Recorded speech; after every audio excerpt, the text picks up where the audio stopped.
इस वीडियो में हम लोग जिस टॉपिक पे बात करने वाले हैं वो है शैशवावस्था में शिक्षा का स्वरूप।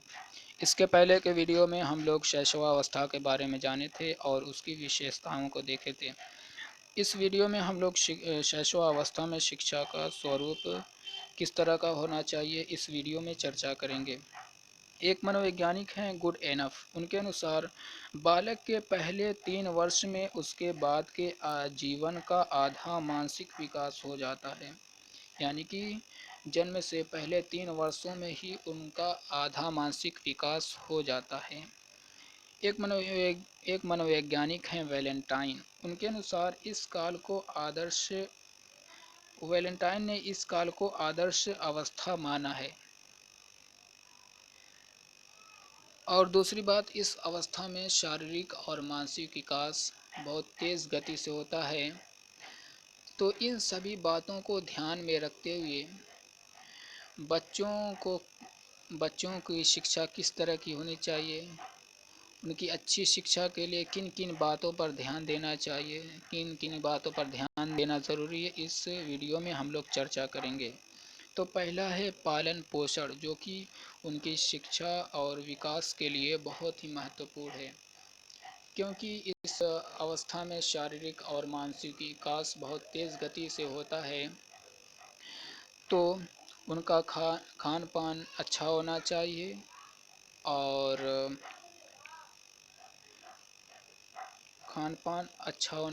और उनके स्वास्थ्य पर ध्यान देना चाहिए ताकि उनके शारीरिक और मानसिक विकास में कोई रुकावट ना आए। दूसरा पॉइंट है स्वच्छ वातावरण। इस अवस्था में शारीरिक और मानसिक विकास को ध्यान में रखते हुए उन्हें स्वच्छ वातावरण देना चाहिए ताकि उनका शारीरिक और मानसिक विकास अच्छी तरह से हो सके। और जब शारीरिक और मानसिक विकास अच्छी तरह से होगा तो शिक्षा भी अच्छी तरह से होगी।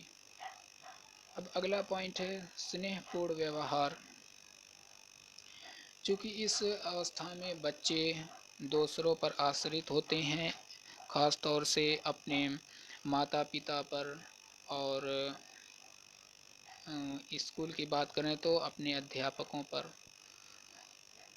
तो इस अवस्था में उनके साथ कठोर व्यवहार न करके उनके साथ प्रेम और सहानुभूतिपूर्ण व्यवहार करना चाहिए ताकि अच्छी तरह से लगाव हो सके माता पिता और बच्चे के बीच या अध्यापक और बच्चे के बीच, ताकि अपने जिज्ञासा को, अपने सवालों को के उत्तर को पा सकें और संतुष्टि प्राप्त कर सकें और अपने अपरिचित वातावरण से परिचित हो सकें। चौथा पॉइंट है जिज्ञासा की संतुष्टि। क्योंकि बच्चे अभी नए होते हैं, शिशुअवस्था में सभी चीज़ उनके लिए नई होती है, सभी चीज़ों से अपरिचित होते हैं। तो वह तरह तरह के सवाल करते हैं, तो उनके सवालों का हमें उचित उत्तर देना चाहिए ताकि उनकी जिज्ञासा को संतुष्टि प्राप्त हो सके और अपने वातावरण से परिचित हो सकें। अब अगला पॉइंट है व्यक्तिगत भिन्नता पर ध्यान।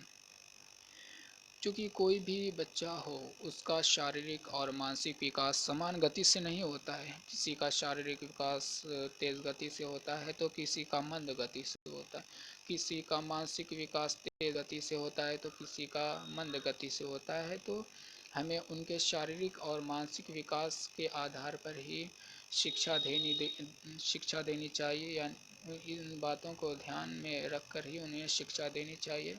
मतलब कि व्यक्तिगत भिन्नता पर ध्यान रख के उन्हें शिक्षा देनी चाहिए। अब अगला पॉइंट है अच्छी आदतों के निर्माण के अवसर। चूँकि इस अवस्था में हर चीज़ को जो कुछ देखते हैं वो सीखते हैं, उन्हें अच्छाई और बुराई, सत्य और असत्य का ज्ञान नहीं होता है।